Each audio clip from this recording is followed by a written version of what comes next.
I knew two things about Barbarian the first time I saw it. The first thing was there was some kind of twist that was going to shock me. Second, I knew that the writer-director Zach Cregger had been inspired to write this movie by a book called The Gift of Fear, and he wouldn't stop telling reporters about it, especially how his movie was about women ignoring red flags from men. That was pretty easy to see for the first 40 minutes of Barbarian. A girl shows up at an Airbnb, but there's a guy already there. She's nervous. He tries to make her less nervous, but can't stop saying things that imply he's attracted to her. She gradually starts to trust him and thinks that she likes him as well. She wakes up in the middle of the night and finds the bedroom door open. She inexplicably still wants to bang him anyway, and spends the time before her job interview staring at his driver's license on her phone, because she took a picture of it back when she thought he was a serial killer.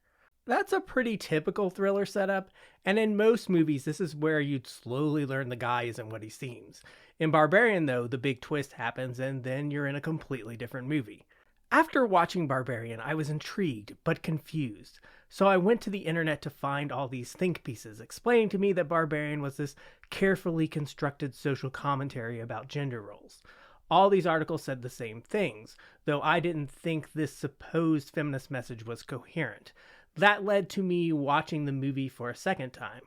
Then I bought the movie so I could watch it a third time, watch all the deleted scenes and the behind-the-scenes documentary, so I could come to a definitive conclusion about the argument that Barbarian is an insightful feminist statement.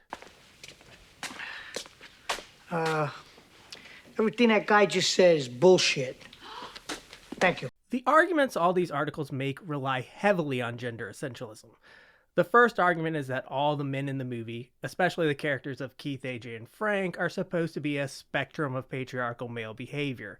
Even though the big twist of the movie is that Keith isn't the bad guy, these articles argue that he is the bad guy, because he also has a penis. Similarly, these articles argue that we're supposed to see the character of Tess as a typical woman who shows much more empathy than the men. One of the things that I found really interesting about these articles is that all of them ignore the film's antagonist, called the Mother, who is a giant incest monster created through what would have to be generations of rape. I think bringing up that the monster of the movie is the product of rape and incest might be important to a feminist analysis of Barbarian, so the fact that every feminist take I've read relies on ignoring her seems telling. To be fair to these writers, the movie itself doesn't really care about the Mother as a character, and there is some evidence in the movie to support the Keith is sexist interpretation. For instance, at the beginning of the movie, Keith insists that he take the sofa and Tess get the bedroom. He even says it's not even a discussion, using chivalry as a way to take away Tess's agency.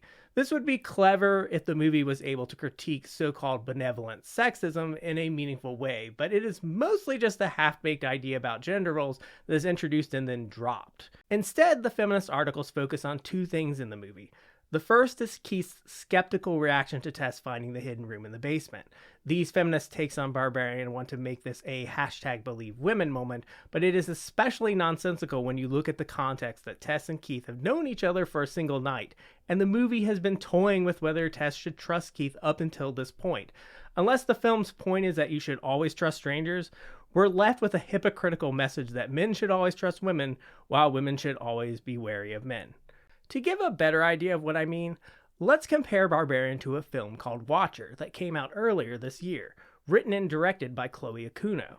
Watcher is about a young woman who moves to Romania with her husband after he gets a job there. He has family there, and she doesn't. He speaks the language, and she doesn't. She starts to think a man across the street is watching her and then stalking her, but nobody believes her, including her husband. Just like in Barbarian, the police don't believe her either. Compared to Barbarian, Watcher portrays a scenario where a man denying the emotional reality of a woman means something. It is one thing to gaslight and belittle a person you're close to, and another to be skeptical of the fears and claims of a stranger.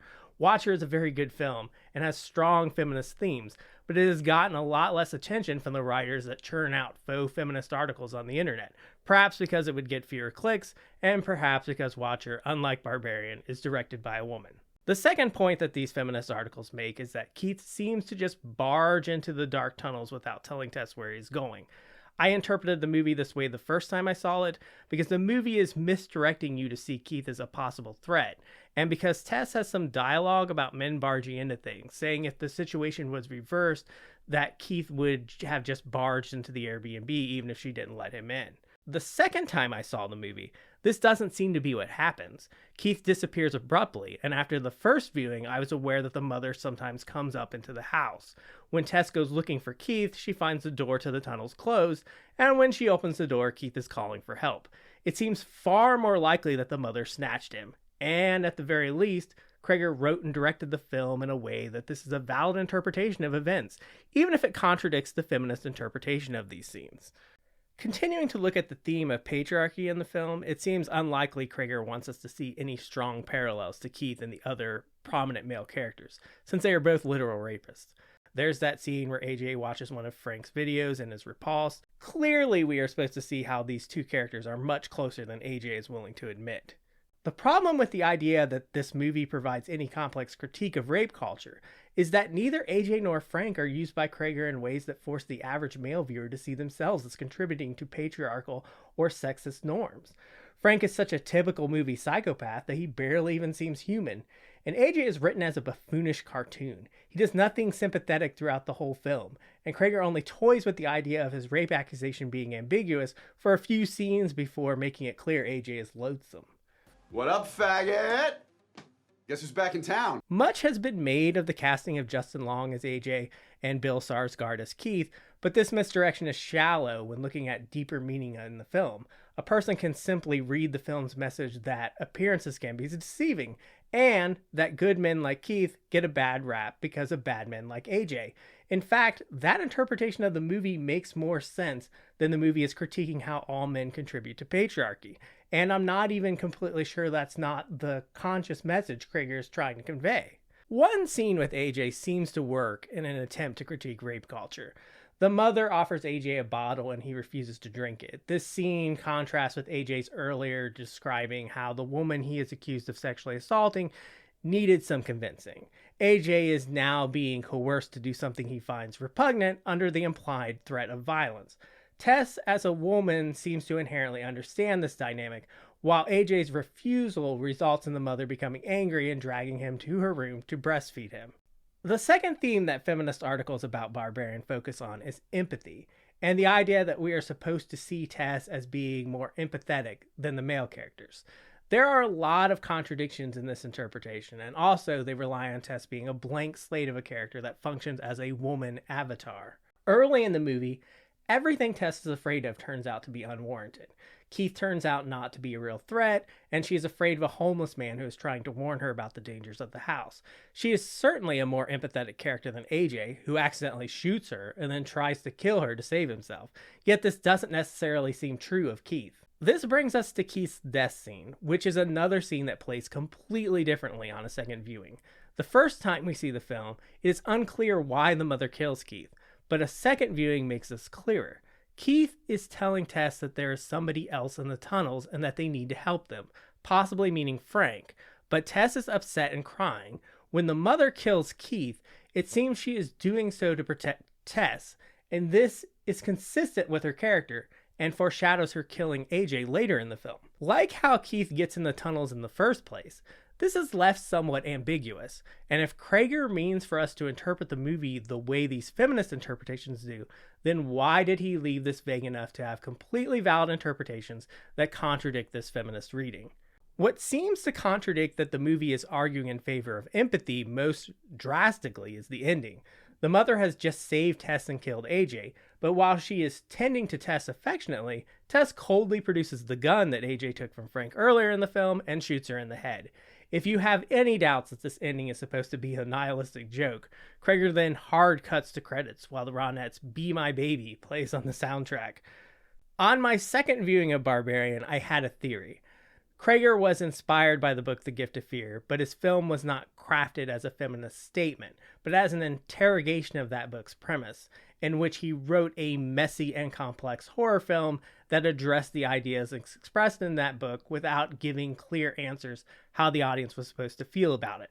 At some point in the post-production of the film, it was decided that the movie should be marketed as social horror. similar to the work of Jordan Peele, and the movie was shaped to take that angle. When looking at the deleted scenes for Barbarian, I found some very clear evidence for this.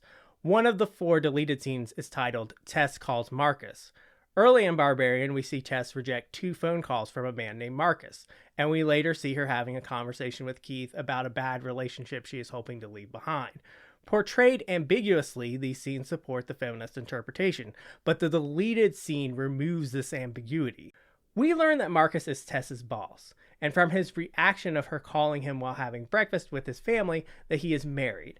This scene immediately changed Tess from a blank slate to something much more complex, and it transforms Marcus from a bad boyfriend to something more complex as well. A film with feminist themes could deal with a complex situation like this, but Barbarian doesn't deal with it. Cutting the scene makes a lot of sense if it was decided the film needed to lean harder on a feminist message. While Barbarian's supposed feminist themes don't seem consistent, I did notice the movie does have an interesting connection to another horror film, that being Alfred Hitchcock's Psycho. The first time I watched Barbarian, I thought of Psycho with the setup. The interactions between Tess and Keith reminded me of Marion and Norman meeting at the Bates Motel. I learned afterwards that Krager had cited Psycho as a direct influence on the film, and my subsequent viewings made Barbarian play out like a postmodern remix of Psycho. Krager cast Bill Skarsgård against type to the opposite effect of Hitchcock casting Anthony Perkins, who had played kind boy-next-door roles prior to his casting in Psycho. Tess is set up to be a lot like Marion Crane, but when the unexpected death occurs 40 minutes into the film, it's Keith who turns out to be the Marion of this movie, with his death meant to be as much of a shocking surprise as Psycho's shower scene. Then, like Psycho, we are suddenly following a new character. In Psycho, it is Marion's sister, but in Barbarian, it is AJ, who represents another aspect of the psyche of Norman Bates. In Psycho, Norman is triggered to kill Marion after spying on her in the shower, repressed sexual desire leading to violence. Many critics have read the shower scene in Psycho as a symbolic rape via knife. It is also interesting that Krager toys with the idea of AJ wanting to change late in the film. This is just a red herring meant to make it more surprising when he tries to kill Tess, but the sequels to Psycho explore the idea of whether Norman Bates can change after being released from a mental institution.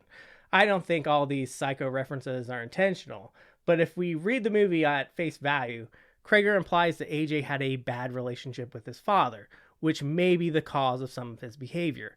But the movie comes definitively on the side of the character not being able to change. That brings us to the third character that parallels Norman Bates. It's not Frank, but the mother.